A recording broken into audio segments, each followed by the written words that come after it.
Alright, so hello mga friend, may bagong isi-share ako sa inyo mga friend. Itong Samsung Galaxy Tab A na 8.0 ang laki niya. Ang nangyari dito mga friend ay hindi na siya magcha-charge. Ito may charger tayo, itatry natin. So ayan, nasaksak na natin. Pero walang response o kahit anong tunog or vibrate man lang, so wala. Kailangan natin itong palitan mga friend ng charging board or charging port. Okay, so ito yung nabili natin sa online mga friend, sa Shopee, bagong charging board niya. So ito yung ipapalit natin mga friend. So kung bago ka pa lang sa ating channel mga friend, huwag niyo pong kalimutan mag-subscribe at pinutin niyo na rin ang notification bell para maging updated tayo sa susunod nating mga uploads or tutorial. Right, tara, let's go.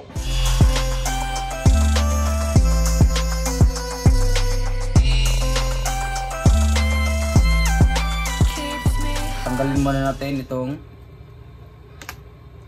lagayan ng SIM card. Ayan. So ngayon mga friend, gagamit tayo ng steel pick para mabuksan natin. Yan, sundutin lang natin dito at dahan-dahan nating sikwatin mga friend dito sa gilid. Ayan.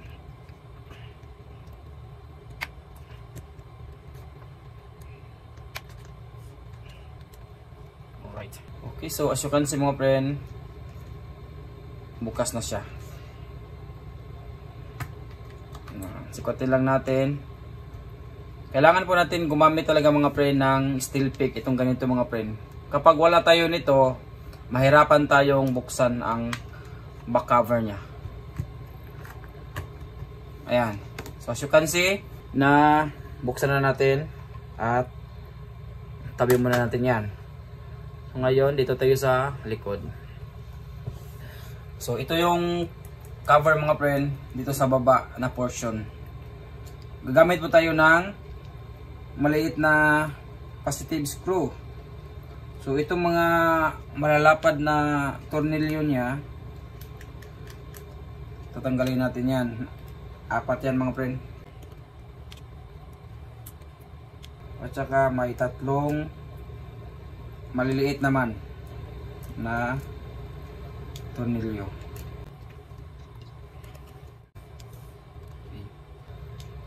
Right, so tatanggalin natin itong cover. So ito na yun mga friend, ang tatanggalin natin. Charging board na hindi na gumagana. Okay, itong cable na to tatanggalin natin. Ayan. Tsaka itong fixed cable, dandahan natin na sikwatin lang konti mga friend para mabuksan ang lock. Pwede na natin ilahin yan, ganyan. Alright. So ganun lang siya mga friend, ang pagtanggal nitong charging board nya. So ito pala yun ang sinungkit natin kanina. Kung hindi nyo nakita, ayan, may lock yan mga friend. Ito yung bago niya mga friend. Ayan. Okay. So sana walang problema dito mga friend, kasi kararating lang nito kanina galing sa Shopee. So bagong bago siya mga friend. So tara, ikabit na natin. Siyempre iangat muna natin tong lock niya mga friend ha. Ayan. Angat muna natin yan, buksan muna natin yung lock na yan. Tapos ipasok natin ang itong malaking flex cable. Okay, pag napasok na yan mga friend, pwede natin yan diin para mag-lock na siya mga friend. Tapos ito namang isang cable na tinatanggal natin. Diin lang natin kunti, ayan. Alright, so ganun lang siya mga friend, ang pagkabit mga friend, ang pagpalit ng charging board, charging port ng Galaxy Tab A na T295 mga friend. Okay, T295 nga ba? Ayan. Pakita ko muna sa inyo mga friend, ayan. Itong Samsung, ayan, ito yung part number niya mga friend, T295. Huwag po kayong magkakamali mga friend, kasi magkakaiba po sila mga friend. Babalik na natin itong takip. Yan, ganun lang kasimple mga friend ang pagpalit nito mga friend. At balik na natin diretso. Okay. Balik na natin diretso itong mga tornilyo na tinatanggal natin.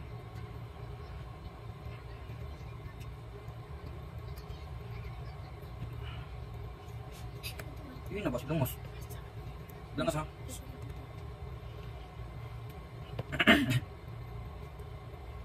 Alright.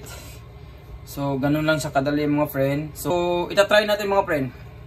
May charger tayo na nakasaksak na kanina. Ayan. So, itatry natin. Sana gumana siya at walang problema. Ayan. 1, 2, 3. Uy, nag-vibrate siya mga friend. Diretso siya ano mga friend. Bumukas na siya mga friend. Ayan. So, successful mga friend. Successful ang pagpalit natin ng bagong charging port or charging board. Itong Samsung Galaxy Tab A na may model number na T295. So, as you can see, walang naging problema mga friend. So, ganun lang ka-easy, ganun lang kadali mga friend. Sana po na nakuha ninyo mga friend at nasundan nyo ng maayos itong ating maiksing video mga friend na may model number T295. Alright, so babalik na natin mga friend itong cover. Yan. Babalik na natin itong back cover. Yan. Ganun lang kasimple mga friend. At saka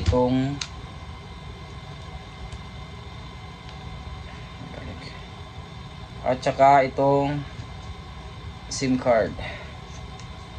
Alright, so ayan, saksak natin uli. Ayan. So nag-on na siya mga friend, nag-charging na siya.